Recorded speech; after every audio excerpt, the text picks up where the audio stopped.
ये है प्राचीन मथुराधीश जी का मंदिर और जैसा कि आप देख सकते हैं ये एक पौराणिक महल के अंदर बना हुआ है और लोकेशन मैंने आपको ब्रीफ कर दी थी, लेकिन इस लोकेशन को हज़ारी का मोहल्ला भी कहा जाता है। सो गाइस, आपको दिखाते हैं इस महल से जुड़ी हुई एक ख़ास जगह जो कि है एक सुरंग। और उससे पहले पंडित जी बता रहे हैं इस महल के बारे में कुछ। पंडित जी बताइए। ये देखिए यहाँ पर इन्होंने ग्रीन कर्टेन लगाया हुआ है और ये बता रहे हैं सामने की तरफ काफ़ी सारे चमगादड़ वगैरह हैं, तो इसीलिए थोड़ा सा हल्का सा आपको दिखा देते हैं यहाँ से व्यू। सीरियसली मज़ा आ गया देख करके। सब चलते हैं, करते हैं राधा गोविंद जी के दर्शन। और आप देख सकते हैं स्टेयर्स बनी हुई हैं। सो ये भी एक महल के अंदर ही बना हुआ है मंदिर। आइए मेरे साथ। राधे राधे। तो पहुँच गए हम मेन स्टेयर्स पे बनरूप बिहारी जी महाराज के। सो चलिए चलते हैं अंदर, करते हैं दर्शन, आपको भी करवाते हैं दर्शन। जय बिहारी जी, आइए मेरे साथ। पंडित जी, इस मंदिर की थोड़ी सी इतिहास के बारे में, हिस्ट्री के बारे में कुछ बताइए अपने दर्शकों को। ऐसा बताते हैं साहब, करीब इसको 150 साल हो गए पुराना मंदिर। अच्छा। और राजा महाराजाओं का ही बना हुआ मंदिर जी। और उसकी सेवा पूजा देवस्थान विभाग करवाता है। ये मंदिर राधा गोविंद देव जी महाराज का है जी। और लगभग 130 वर्ष से अधिक समय हो चुका है इनको। ये राज दरबार की अलग अलग रानियों द्वारा बनाए गए जी। ये पहले महल चौक, अब वर्तमान में इसको महल चौक कहते हैं, पहले जलेबी चौक था। अच्छा, ओके। ये गोविंद देव जी महाराज का मंदिर अलवर में सबसे बड़ा मंदिर है। इसकी सबसे बड़ी खासियत है कि ये वयस्क मूर्तियां हैं और मेरा मानना है ये कि राजस्थान में सबसे बड़ी प्रतिमा पाषाण स्टोन में यही होगी। सो दोस्तों, पंडित जी आपको एक चीज़ और बताएंगे अभी। एक यहाँ के मंदिर जहाँ हम अभी खड़े हुए हैं उनकी उपाधि के बारे में, और जो ब्लॉग में हम कवर करेंगे बनरूप जी जो बिहारी जी हैं उनके बारे में। जय सिंह जी का जब जन्म हुआ था तो उससे पूर्व महाराज ने हमारे बाबा से जाप करवाए और यहाँ पास में जलाशय है, सागर जिसको कहते हैं जी। इसमें पूरी रात्रि आधे पानी में बैठ करके मेरे बाबा जाप किया करते। अच्छा। राधा का प्रेम, कृष्ण का प्यार, आत्मा की गहराई से जुड़ता संसार। प्रेम की भक्ति, भावना की राह, राधा किशन की जोड़ी वहाँ जहाँ प्रेम की चाह। Good morning everyone, welcome to dolling heart beats. मैं हूँ आपका दोस्त हितेश अरोड़ा। आपके दिल की धड़कनें भी डोलिंग हार्ट बीट्स की तरह यूं ही चलती रहे। आज के इस सुंदर व्लॉग में देखेंगे आप अलवर में बने हुए राधा किशन जी के कुछ प्राचीन मंदिर। नाम है मंदिर श्री मथुराधीश जी महाराज, प्राचीन शिव श्याम मंदिर, मंदिर श्री राधा गोविंद देव जी, मंदिर श्री श्री 1008 ब्रिजनंदन जी महाराज, मंदिर श्री द्वारकाधीश जी महाराज, मंदिर श्री 1008 श्री बनरूप बिहारी जी महाराज। सो चलिए करते हैं अपनी यात्रा शुरू। हम खड़े हैं अलवर के main attraction, centre of the city, hope circus, और यहीं से करेंगे अपनी यात्रा शुरू। Stay tuned. दोस्तों, इस 6 मंदिरों के दर्शन को कवर करेंगे हम 2 पार्ट में। आज के पार्ट में दर्शन करेंगे आप 3 मंदिरों के, और बाकियों के 3 मंदिरों का दर्शन लेकर के आएगा पार्ट 2, जो कि आएगा अगले संडे को। सो अपनी यात्रा शुरू करने से पहले इस सामने दिख रहे रास्ते के बारे में कुछ शब्द बोलना चाहूंगा। दोस्तों, जैसा कि आप देख पा रहे हैं एकदम सामने यहाँ से जो ये सड़क है, ये सिर्फ एक रास्ता नहीं है, एक कहानी है जहाँ हर तरह की जिंदगी अपना ही गीत लिखती है। यहाँ हर कदम एक पल है और हर पल एक कला है। तरह तरह के लोग और उनका व्यवसाय है, एक एहसास है जो शहर की नई सड़कों से अलग है। दोस्तों, कमेंट सेक्शन में एक बार लिख दीजिए राधे राधे। चलिए करते हैं अपनी यात्रा को शुरू। तो दोस्तों, ये जो आप देख रहे हैं ये है बजाजा बाज़ार। ये भी अलवर का मोस्ट पॉपुलर जो हट है, बाज़ार है, उनमें से एक है। और इसकी स्पेशलिटी की बात करें तो इसके अंदर जो शॉप्स हैं वो काफ़ी डिफरेंट तरीके की आपको देखने को नज़र आती हैं। जैसे कि बात करें यूटेंसिल्स, बर्तन, पूजन सामग्री, कुछ शूज़ वाले हैं और कुछ स्वीट्स की शॉप्स हैं। और आगे जा कर के देखते हैं हम तो कुछ अपीरियल की, कपड़ों की शॉप्स आती हैं। और जब अंत तक पहुंचते हैं हम तो बैठे हैं कुछ ज्वेलर्स। हम पहुंच गए हैं त्रिपोलिया, जिसको त्रिपोलेश्वर के नाम से भी जाना जाता है। यहाँ पर प्राचीन शिव टेम्पल है और ये अलवर का बहुत माना हुआ टेम्पल है। दोस्तों एक चीज़ मैं ऐड करना चाहूँगा। मेरे मोस्टली हर व्लॉग के अंदर लोकेशन मेंशन होती है, बट ये जो मंदिर के हम दर्शन करने जा रहे हैं उनकी लोकेशंस मिलना थोड़ा सा मुश्किल है गूगल पे। That is why we are shooting this road कि आपको होपसरगंज से हम लोगों ने ये दिखाया है रास्ता। गेट क्रॉस करने के बाद आता है लेफ़्ट हैंड में जगन्नाथ जी का टेम्पल, और जब हम सीधे हाथ की तरफ महल चौक की तरफ चलते हैं तो जो हमारी फर्स्ट डेस्टिनेशन है मथुराधीश जी का टेम्पल, वो आता है हमारे राइट में। So we are about to reach Radhe Radhe जय कृष्ण जी। ये देखिए, ये है प्राचीन मथुराधीश जी का मंदिर, और जैसा कि आप देख सकते हैं ये एक पौराणिक महल के अंदर बना हुआ है। और लोकेशन मैंने आपको ब्रीफ कर दी थी, लेकिन इस लोकेशन को हज़ारी का मोहल्ला भी कहा जाता है। और आप पीछे देख सकते हैं अगेन, ये राजस्थान सरकार देवस्थान विभाग के अंतर्गत आता है। सो चलिए एक बार चलते हैं अंदर, दिखाते हैं आपको थोड़ा सा प्रीमाइसेस, ये सीढ़ियाँ, और लेके चलेंगे, आपको कराएंगे दर्शन। मंदिर प्रीमाइसेस में सबसे पहले नज़र आती है हमें सीढ़ियाँ, और देखिए ये पौराणिक महल काफ़ी सुंदर बना हुआ है। ऊपर की तरफ देखेंगे तो ये बलुआ पत्थर की जालियाँ नज़र आएंगी आपको, और सामने भी काफ़ी अच्छी नक्काशी की हुई है। सीधे हाथ की तरफ बना हुआ है एक महादेव जी का टेम्पल, जिसका नाम है श्रृंगारेश्वर महादेव। मंदिर एज ऑफ नाउ अभी लॉक्ड है। अभी यहाँ के पंडित जी, हम जब आए थे तो वो इसको लॉक करके गए थे, जस्ट लॉक ही किया था बस। ये सामने विराजमान है नंदी जी, और अंदर विराजमान है शिव अपने परिवार सहित। हर हर महादेव। महल के राइट साइड जहाँ हम लोग खड़े हुए हैं अभी, ये आप देखिए सामने की दीवारों पर की हुई है सुंदर नक्काशी, बेहद सुंदर। और बना हुआ है ये एक गेट, और इसी तरह का गेट लेफ्ट हैंड में ही बना हुआ है। और ये देख सकते हैं पुराने किस्म के छज्जे, हमें पुरानी जो वास्तुकला है उसमें इस तरह के छज्जे देखने को मिल जाते हैं। Let us see the front facing view of this palace. आप देख सकते हैं पूरा व्यू बेहद सुंदर, सीरियसली। सो फाइनली चलते हैं ऊपर, करते हैं दर्शन, आपको भी करवाते हैं दर्शन। आइए मेरे साथ।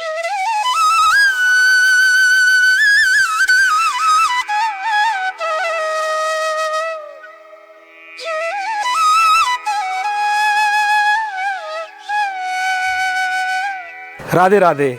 सो आइए ऊपर, आपको दिखाते हैं ऊपर का प्रीमाइसेस, दिखाते हैं थोड़ी से सुंदर दृश्य और झलकियाँ। Stay tuned. ये है ऊपर से व्यू, और सामने बना हुआ है कार्यालय निरीक्षक देवस्थान विभाग Alwar Rajasthan. I don't know अभी ऑफिस ओपन है या क्लोज्ड है। और ये है मेन बिल्डिंग, आप देखिए बेहद सुंदर, सीरियसली पुरानी चीज़ों का लिटरली कोई जवाब नहीं है। और यहाँ से अगर सामने की तरफ नज़र डालते हैं हम, तो दिखता है हमें अलवर का गौरव बाला किला, और साथ में एक हनुमान जी का मंदिर चौभुजा, और अरावली की ये सुंदर वादियाँ मन ही मोह लेती है। सीरियसली पहुँच गए मुख्य द्वार पे। अब चलिए चलते हैं अंदर, आइए मेरे साथ। राधे राधे।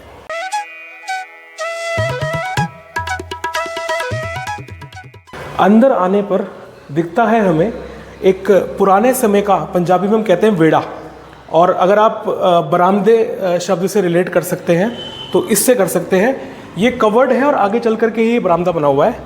और पुरानी हवेलियों और पुराने घरों के अंदर इस तरीके की स्पेसेस आपको देखने को बहुत इजीली मिल जाते थे। क्रॉस वेंटिलेशन, ऊपर से धूप, और सर्दियों के समय की बात करें, स्पेशली जो धूप की बात कर रहा हूँ मैं, वो बहुत इजीली मतलब आ जाती थी सूरज ऊपर आने पर। और जो गर्मियों की ठंडक, जब सूरज नीचे छुपता है या ऊपर, जैसे अभी का टाइम है मॉर्निंग का, तो अब देखिए आया नहीं, आराम से बैठ करके आप अपना समय व्यतीत कर सकते हैं। और ज़मीन पे बैठ के, धल पे बैठ करके, उसके अपने अलग मज़े हैं। और मेरे सामने की तरफ एक तस्वीर लगी हुई है, ये भी मथुराधीश जी की ही है। और इस तरह की तस्वीरों में आप एक चीज़ नोट करेंगे, जो कृष्ण जी के रूप हैं, जैसे जगन्नाथ जी या इस तरीके के जितने भी कान्हा जी के रूप हैं, आपको इनकी इस तरह की तस्वीरें देखने को नज़र आएंगी, जो कि बेहद ही सुंदर नज़र आती हैं। और इसके अंदर अगर आप कलर देखेंगे तो जैसे हमारे बाल गोपाल कान्हा जी जो कृष्ण जी थे, उनका रंग था सांवला। सो आपको वही प्रतिलिपि देखने को मिलती है। और इस तरफ आएंगे सीधे हाथ की तरफ तो बना हुआ है ये मेन मंदिर, और इसके अंदर सामने एक पट लगा हुआ है जिस पे हिंदी भाषा के अंदर प्रातः और साय के जो नियम हैं इनके वो सब लिखे हुए हैं। मंगला आरती का टाइम, श्रृंगार, राजभोग, और शाम का उद्यापन, संध्या आरती और शयन आरती। सो फाइनली चलते हैं अंदर और करते हैं दर्शन, आपको भी करवाते हैं दर्शन। आइए, राधे राधे।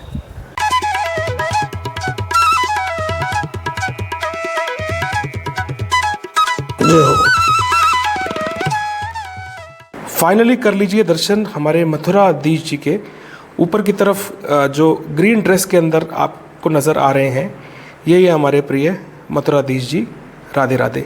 और ये बना हुआ है कुछ इस तरीके का स्ट्रक्चर इस टेंपल का, और इसके लेफ़्ट और राइट हैंड पर इस तरह के रूम्स बने हुए हैं जो कि मथुराधीश जी की सामग्री को सुरक्षित रखने के लिए कार्य में लिए जाते हैं, जैसे कि उनकी पूजन सामग्री, उनकी पोशाक। और ऊपर की तरफ देख सकते हैं 3 फोटोग्राफ्स लगी हुई हैं अगेन मथुराधीश जी की, बेहद सुंदर। राधे राधे। सो फाइनली मिलते हैं इस मंदिर के पंडित जी से और जानते हैं इस मंदिर से जुड़ी हुई कुछ हिस्ट्री। Stay tuned. दोस्तों, हमारे साथ हैं इस मंदिर के पंडित जी, महंत जी, श्री राम बाबू जी शर्मा, और ये अलवर से बिलोंग करते हैं। पंडित जी, इस मंदिर की थोड़ी सी इतिहास के बारे में, हिस्ट्री के बारे में कुछ बताइए अपने दर्शकों को। ऐसा बताते हैं सब, करीब इसको 150 साल हो गए पुराना मंदिर। अच्छा। और राजा महाराजाओं का ही बना हुआ मंदिर जी। और उसकी सेवा पूजा देव स्थान विभाग करवाता है, जी। गवर्नमेंट की तरफ से होता है जी। ये है। और इस मंदिर के पीछे की जो हिस्ट्री है, मतलब इसका जो निर्माण है, उसके कारण के पर जाएं हम कि किसने करवाया, क्या उसके रीज़न थे, या कुछ इस तरह का शक्तिपीठ था, क्योंकि प्राचीन मंदिरों में से इसका नाम बड़ा फेमस है। ऑल्दो यहाँ पर लोग काफ़ी सारे नहीं पहुँच पाते, स्टिल कुछ भी इंफॉर्मेशन ये महाराज जय सिंह जी ने बनाया। जय सिंह जी ने बनवाया था। अच्छा। और पंडित जी, कितने समय से आप यहाँ पे सेवा दे रहे हैं? मैं तो करीब 8 महीने से दे रहा हूँ। अच्छा। एक बात और बता दूं आपको पंडित जी के बारे में, ये बिजली विभाग से रिटायर्ड हैं, और बहुत बहुत धन्यवाद पंडित जी आपका हमसे ये जानकारी साझा करने के लिए। एक बार दर्शकों को हम राधे राधे बोल करके एक बार वो एक फीलिंग होती है ना, जैसे राधा कृष्ण के मंदिरों के अंदर, तो हम जब से अंदर आए हैं तो हम राधे राधे का जो एक जाप है उसको हम करना नहीं भूल रहे। तो पंडित जी, एक बार राधे राधे। राधे राधे। गोविंद जय जय, गोपाल जय जय, हे कृष्ण गोविंद हरे मुरारी, हे नाथ नारायण हर वास्तु। सो गाइस, आपको दिखाते हैं इस महल से जुड़ी हुई एक खास जगह जो कि है एक सुरंग। और उससे पहले पंडित जी बता रहे हैं इस महल के बारे में कुछ। पंडित जी बताइए। ये ऐसा है, ये रानी का महल था सब पहले। महल में भगवान महाराज ने मंदिर पधरवा दिया। पधरवाने के बाद में रानी ऊपर से ही देखकर दर्शन करती थी यहाँ से। ये जो गाइस आप देख रहे हैं जालियाँ, इसी से ही रानियाँ जो है दर्शन करती थी सामने भगवान के। और इस तरीके की जालियाँ आपको पौराणिक महलों के अंदर देखने को मिल जाएंगी, क्योंकि जो रानी महल जो होते थे, हमने एक व्लॉग में आपको दिखाया भी है अपने अलवर सिटी पैलेस के। सो इसी तरह के बने होते थे और बनी होती थी जालियाँ। सो पंडित जी, अभी हमको लेके चलेंगे उस सुरंग के पास और वहाँ आपको दिखाते हैं डिटेल में। Stay tuned. सो ये है महल के लेफ्ट साइड में, जिस गेट के बारे में बता रहा था कि इस तरह भी बना हुआ है गेट, तो यहीं से अंदर से रास्ता शुरू होता है सुरंग का। ये हमारे मंदिर के नीचे का हिस्सा है जिसमें हमारे गाय बांधते हैं। गौशाला बना रखी है अब हमने फिलहाल, मंदिर की गाय है और इस काम में लेते हैं। पंडित जी, यही वो सुरंग है जिसके बारे में आप बात कर रहे थे? ये तो क्या है बाबा, राजा महाराजाओं के ज़माने में गाय घोड़े जी वो बनते थे, रहते थे। बिल्कुल बिल्कुल। अब ये मंदिर को दान देने के बाद में वो राजा महाराजाओं का काम तो हो गया ख़त्म जी। और अब हम आए हैं जब से गाय आई है हमारे पास में। जी जी जी। किसी भक्तों ने गाय दी है मंदिर को, जी। तो गाय बांधते हैं सब यहाँ। जी। तो इस तरह की सुरंग चारों तरफ बनी हुई है? चारों तरफ बनी हुई है। थोड़ा सा दिखा देते हैं आपको गाइस। ये देखिए सामने, यहाँ पे इन्होंने कुछ गाड़ियाँ पार्क कर रखी है और इस तरफ चलते हैं तो ये सुरंग आगे की तरफ जाने के बाद, ये पंडित जी ये जो कमरे बने हुए हैं ये भी पुराने टाइम के बने हुए हैं? पुराने टाइम। अच्छा, ये बात तो है। पहले की जो प्लानिंग होती थी, जो स्ट्रक्चर खड़े करते थे उस टाइम के राजा महाराजा लोग, वो आज से भी लाख गुना राजा अच्छे हैं। महाराजाओं के काम धंधे करने वाले आदमी थे, वो रहते थे। गाड़ी घोड़े बैल ऊंट गाड़ी। और बेटा जी ये स्ट्रक्चर को देख के लग भी ऐसा रहा है कि जैसे अस्तबल बनाए हुए हैं, बीच बीच में घोड़े बांधते हो, बिल्कुल उस तरीके वही की है। चीज़ें, सेम वही स्ट्रक्चर है। हम लोगों ने भी अभी एक जगह पर शूट किया था अलवर में, फतेह जंग गुम्बद, तो वहाँ पर भी महल के चारों तरफ, जो गुम्बद के चारों तरफ इसी तरीके के स्ट्रक्चर ही बने हुए थे, घोड़े के अस्तबल। सो थोड़ा सा आगे चलने के बाद ये देखिए, ये यहाँ से घूमती है ये सुरंग, और सीरियसली अंदर आने के बाद बेहद ही अलग फीलिंग आ रही है इसको देख करके। ये देखिए यहाँ पर इन्होंने ग्रीन कर्टेन लगाया हुआ है, और ये बता देंगे सामने की तरफ काफ़ी सारे चमगादड़ वगैरह हैं, सो इसीलिए थोड़ा सा हल्का सा आपको दिखा देते हैं यहाँ से व्यू। सीरियसली मज़ा आ गया देख करके। We have done with our darshan, और अब चल रहे हैं अपनी नेक्स्ट डेस्टिनेशन की तरफ। आइए मेरे साथ। सो ये रास्ता जाता है सीधा महल चौक की तरफ, और एज आई टोल्ड यू कि ये जो हज़ारी का मोहल्ला भी कहा जाता है इस जगह को, और जैसा कि आप जानते भी हैं, जो अलवर के लोग हैं वो कनेक्ट कर सकते हैं कि ये पुराना अलवर है, हम लोग का भी पुराना घर यहीं हुआ करता था। तो वो जो नॉस्टैल्जिक वाला फील है, we are feeling the same as of now. और ये घूम करके आता है एक विशाल द्वार पुराने समय का, और सीधे हाथ की तरफ आता है एक बजरंगबली जी का मंदिर, हमारे प्यारे और राम जी के दुलारे बजरंगबली। दोस्तों इस द्वार को महल चौक का मुख्य द्वार भी कहा जाता है, और इस द्वार को, इस गेट को क्रॉस करने के बाद आती है हमारी सेकंड डेस्टिनेशन, जो कि है श्री राधा गोविंद जी का टेम्पल। राधे राधे, जय श्री कृष्ण। दोस्तों ये है महल चौक वाला एरिया, प्राचीन अलवर, और आप देख सकते हैं इसके चारों तरफ बने हुए काफ़ी सारे महल, और इन्हीं महलों के अंदर हमारी मंदिर की बाकी की बची हुई डेस्टिनेशन है वो यहीं पर ही है। और यही वो जगह है, यही वो रास्ता है जहाँ पे हमने गणगौर की सवारी का सुगम दृश्य कवर किया था। और ये सामने की तरफ आप देख सकते हैं पहाड़, झंडे, और यही है वो मंदिर, सुंदर मंदिर छटंकी हनुमान जी का, बालाजी महाराज का। सो इन्हीं सुंदर रास्तों से कहीं ना कहीं हमने अपने व्लॉग्स की शुरुआत की है। आप हमारे पुराने वीडियोस देख सकते हैं हमारी अलवर ब्लॉग की प्लेलिस्ट में। सब चलते हैं, करते हैं राधा गोविंद जी के दर्शन, और आप देख सकते हैं स्टेयर्स बनी हुई हैं। सो ये भी एक महल के अंदर ही बना हुआ है मंदिर। आइए मेरे साथ। राधे राधे।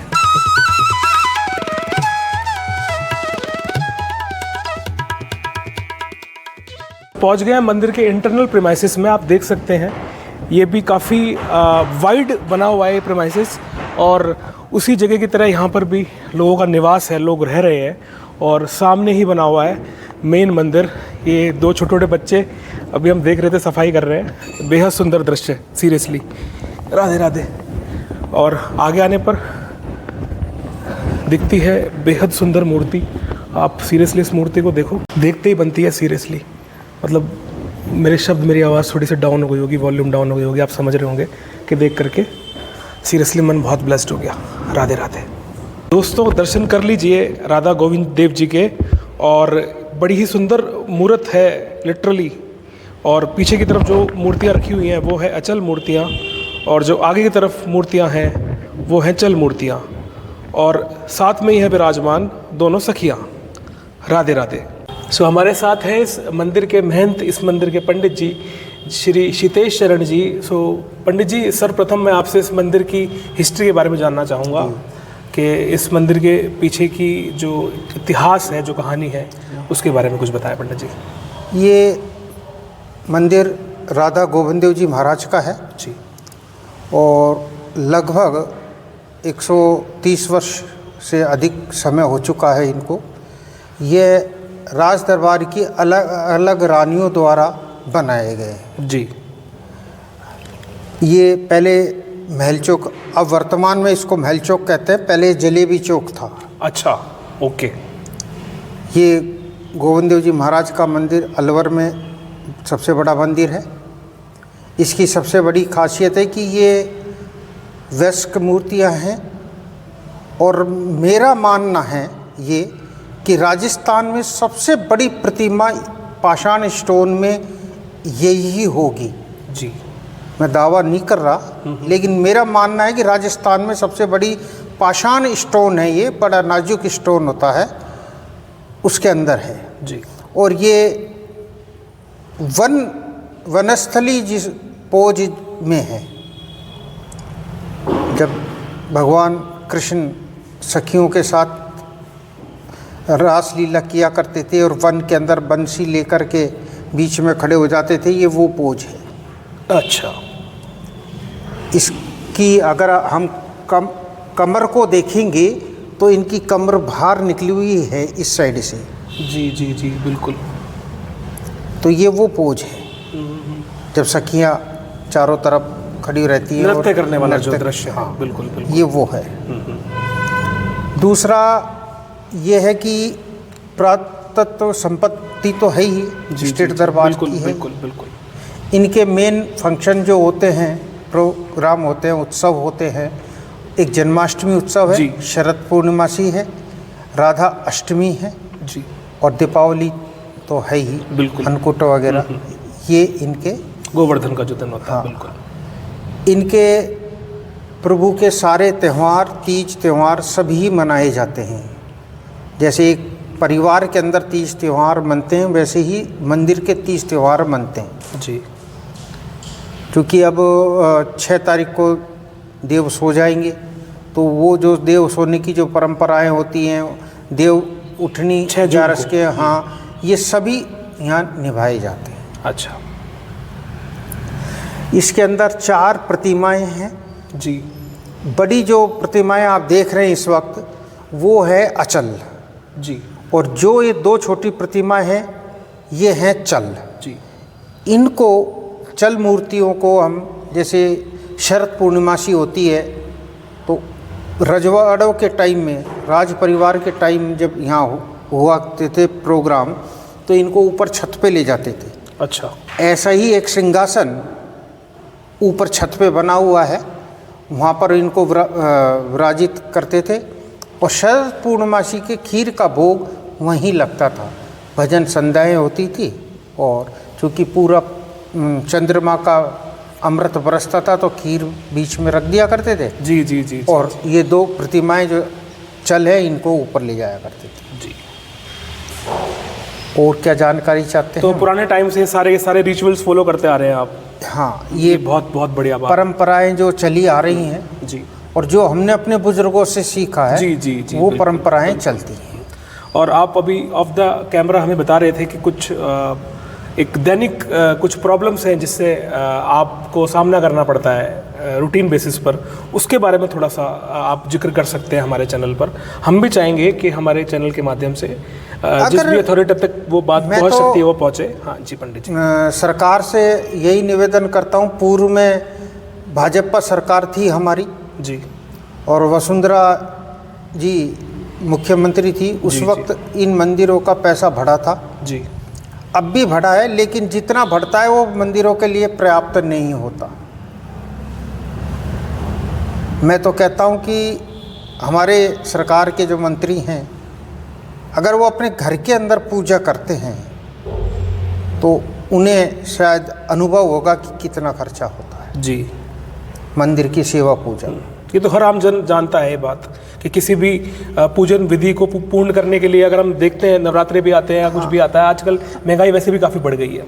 तो उस हिसाब से सरकार पंडित जी को क्या क्या अमाउंट मिलता है, थोड़ा सा उसके बारे में बताएं। अब ये अमाउंट रिएम्बर्स हो रहा है, जी जी। अब वो कितना होता है उसके, हमें जब मिलता था तो शायद 1270 रुपये सालाना मिलती थी उस वक्त। जी उसके बाद यहाँ थोड़ा हमारा वो चल रहा है, तो अभी रिएम्बर्स किया है, घोषणा की है तो सरकार पंडित ने। जी की बात करने का जो तात्पर्य है वो यही है, बेसिकली मोटिव यही है कि आप समझ सकते हैं कि इस मंदिर परिसर को बनाए रखने में, इसको मेंटेन करने में कितने पैसे की ज़रूरत पड़ती होगी, और साल में इतने सारे त्यौहार मनाए जाते हैं। ऑफ कोर्स जन सहयोग होता है, लेकिन it is very much I can say कि बहुत ज़्यादा पैसा लगता है, क्योंकि ऑफ कोर्स सब चीज़ें बड़े मंदिर है, विशाल मंदिर है, और हमारी पुरातत्व धरोहर है ये। धरोहर है, बिल्कुल। और देवस्थान के अंतर्गत आता है ये मंदिर भी, जी, जितने भी बने हुए हैं सारे एशियन टेम्पल्स हैं, प्राचीन मंदिर हैं। सो धन्यवाद पंडित जी, आपसे बात करके बड़े अच्छा अनुभव हुआ, बड़ा अच्छा अनुभव हुआ हमें, और आपने इतनी बहुमूल्य जानकारी शेयर करी इन मूर्तियों के बारे में और इस मंदिर के बारे में। सो धन्यवाद। एक बार मेरे साथ राधे राधे बोल दीजिए। राधे राधे, राधे जय श्री गोविंद। जय श्री गोविंद। तो दोस्तों, पंडित जी अभी हमें अंदर इतनी विस्तृत जानकारी दे रहे थे। We are glad to know about this temple in very detail. और पंडित जी एक बात और हमसे अभी शेयर करना चाहेंगे इस मंदिर और महल चौक में बने सारी मंदिरों के बारे में। और एक चीज़ और मैं ऐड करना चाहूँगा, ये मंदिर भी जो राजस्थान सरकार का देवस्थान जो विभाग है उसके अंतर्गत ही आता है।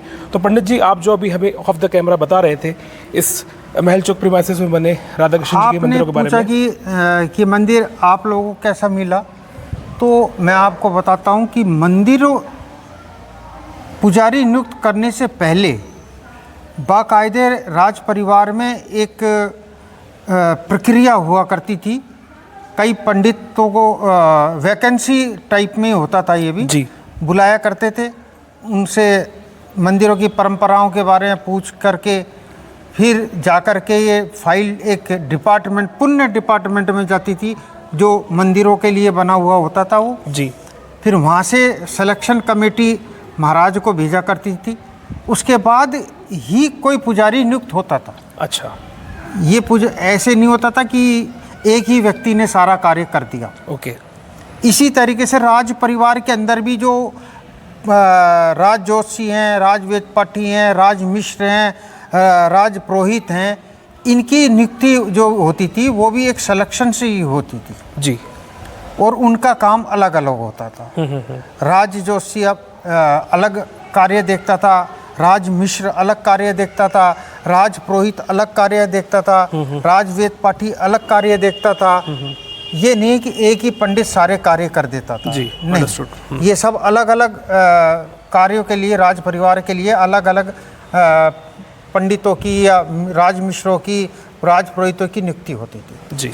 और ये पूरी इस तरीके से होती थी कि जैसे एक आर्मी के अंदर जब एक जवान का सिलेक्शन किया जाता है तो उसकी 3 या 4 पीढ़ी तक आप देखेंगे उसके जानकारी ली जाती है। जी जी जी। 3-4 पीढ़ी तक। बिल्कुल बिल्कुल बिल्कुल। इसी तरीके से राज परिवार के अंदर जब भी कोई नियुक्ति होती थी, पुजारी की होती थी या राज मिश्र की होती थी, तो उनके 3-4 पीढ़ी तक की इंक्वायरी लेकर के फिर नियुक्त होते थे कि इनके परिवार की क्या स्थिति थी। कोई ऐसा तो नहीं कि चरित्रहीन का दाग लग रहा हो परिवार पर और या कुछ ऐसा हो रहा हो और उनको हम नियुक्त कर दें जो राज परिवार की शान पर गलत हो। जैसे आज हमारी सरकार कोई व्यक्ति को नियुक्त करती है तो उसकी भी जांच करती है कि इनका क्या बैकग्राउंड है, क्या है, कहीं इनको नियुक्त करने पर हमारे ऊपर दाग तो नहीं लग जाएगा। बिल्कुल बिल्कुल। Verification, employment verification, right. उसी तरीके से सेम प्रोसीजर होता था। बिल्कुल।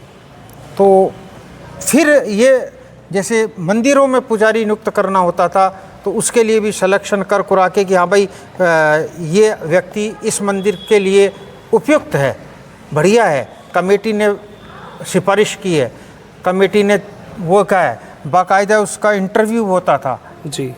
परीक्षाएं होती थी, उसके बाद हम ये नियुक्ति होती थी। ओके। सो दोस्तों, पंडित जी आपको एक चीज़ और बताएंगे अभी, एक यहाँ के मंदिर जहाँ हम अभी खड़े हुए हैं उनकी उपाधि के बारे में, और जो ब्लॉग में हम कवर करेंगे वनरूप जी जो बिहारी जी हैं उनके बारे में। ऐसा है कि हमारे जो बगल में मंदिर है जी, वनरूप बिहारी जी महाराज का, जी, वो ज़्यादा तो आगे का पता नहीं, ये योगेश चंद जी कटोरी वालों का मंदिर है जो एक राज जोशी के डेजिग्नेशन या पोस्ट पर राज परिवार में हुआ करते थे। Okay okay. वर्तमान में उनके पोते श्री गजेंद्र कटोरी वाले इस मंदिर की सेवा पूजा देख रेख करते हैं। मंदिर गोविंद देव जी का जो है ये हमारे तात श्री नारायण वेदपाठी जी का नियुक्ति हुई थी। जी। हमारे बाबा जो है वेद पाठी थे और यहाँ आने से पहले संस्कृत स्कूल के अंदर जी। टीचर हुआ करते थे। ओके। उसके बाद हमें इसी मंदिर की पुजारी की पोस्ट खाली हो गई थी, तो ये था कि भाई किसको नियुक्त करें। तो बाकायदे एक फाइल चली और उसके अंदर हमारे बाबा श्री नारायण वेद पाठी का सिलेक्शन हुआ जी। और उस उपरांत ये मंदिर हमें महाराज द्वारा दिया गया। Okay okay okay. अच्छा। हमारे जो बाबा थे वो यहाँ पर महाराज के लिए, इनके लिए जाप किया करते थे। राज परिवार में पूरी जानकारी तो नहीं है, लेकिन मेरे पिताश्री बताते थे कि महाराज इनका जय सिंह जी का जब जन्म हुआ था तो उससे पूर्व महाराज ने हमारे बाबा से जाप करवाए और यहाँ पास में जलाशय है, सागर जिसको कहते हैं जी। इसमें पूरी रात्रि आधे पानी में बैठ करके मेरे बाबा जाप किया करते। अच्छा। फिर उसके बाद महाराज जय सिंह जी का जन्म हुआ। उस उपरांत यहाँ एक मंदिर में उत्सव भी महाराज ने करवाया था, जो भव्य उत्सव हुआ था। अब जब इतनी बड़ी खुशी राज परिवार में आती है तो आप जानते हैं कि दान दक्षिणा वगैरह दे करके ही विदा किया जाता है। बिल्कुल बिल्कुल बिल्कुल। तो वो है। अच्छा। तो समय की बात करें तो कितना समय आपको हो गया आपके परिवार को यहाँ सेवा देते हुए अंदाजन?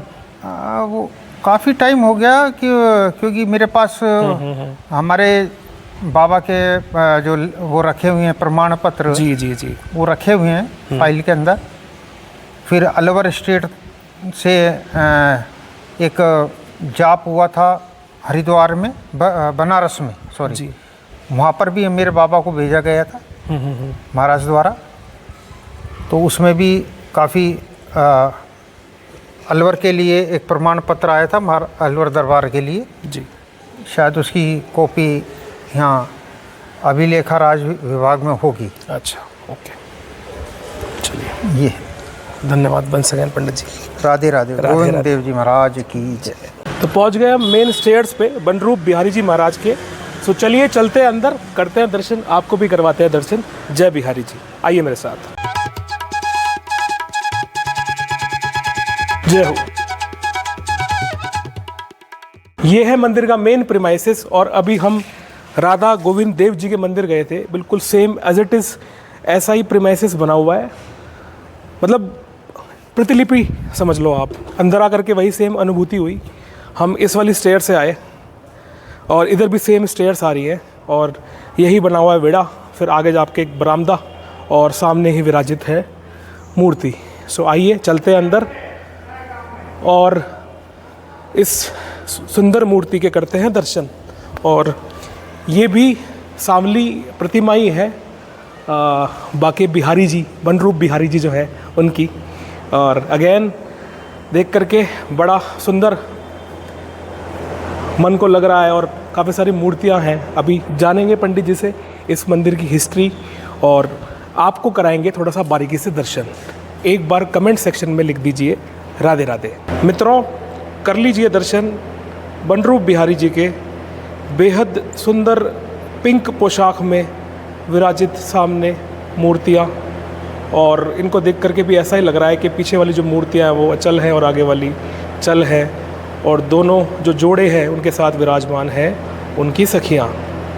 जय श्री कृष्ण, जय राधे राधे, जय बनरूप बिहारी जी।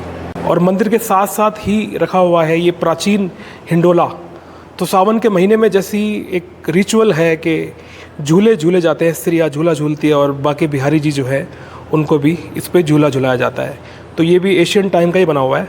और ये सामने देखिए ये पूरा महल, ये पूरा प्रीमाइसेस, और यही देखिए जिस गेट से अभी हम लोग अंदर एंटर किए थे। और मंदिर के सामने वाले बरामदे में आने के बाद हमें नज़र आता है एक प्राचीन शिवलिंग। ये देख करके लग रहा है कि ये चल शिवलिंग है, जैसे कि हमने बख्तेश्वर महादेव के मंदिर में देखा था। और ये शीतला माता के एक सुंदर मूर्त, और जो ये बने हैं वो तो ये नवनिर्मित ही शिव परिवार नज़र आ रहा है। और ये देखिए ये है पूरा मंदिर का premises, very beautiful. Guys, we have tried reaching out Pandit ji for history talks, but we got to know that he is out of town for his duties. हमने इवनिंग में भी आकर के अगेन ट्राई किया उनसे कनेक्ट करने का, but somehow we could not connect. So let us proceed with the history and knowledge we have gathered recently about this temple. Radhe Radhe. दोस्तों, ये है मंदिर श्री 1008 श्री बनरूप बिहारी जी महाराज। भगवान कृष्ण के अनेकों नामों में से एक नाम बिहारी जी भी है। भगवान कृष्ण को ये नाम उनके नटखट स्वभाव और उनकी लीलाओं के कारण दिया गया था, जिनमें वे जीवन के हर पहलू का आनंद लेने के लिए जाने जाते थे। दोस्तों, यह भी अलवर के प्राचीन मंदिरों की श्रृंखला में ही आता है। राजा महाराजाओं के समय से यहाँ रानियां एकादशी एवं पूर्णिमा पे पूजा अर्चना, श्रृंगार, परिक्रमा इत्यादि करने आती थी। श्री बनरूप बिहारी जी का श्रृंगार भी मन को बहुत लुभाने वाला है। यह मंदिर भी राजस्थान सरकार देवस्थान विभाग के अंतर्गत आता है। रूटीन के अनुसार यहाँ भी मंगला आरती, श्रृंगार आरती, भोग आरती, संध्या आरती एवं शयन आरती सभी समय पर नियम अनुसार की जाती है। So guys, this was the brief history of this temple.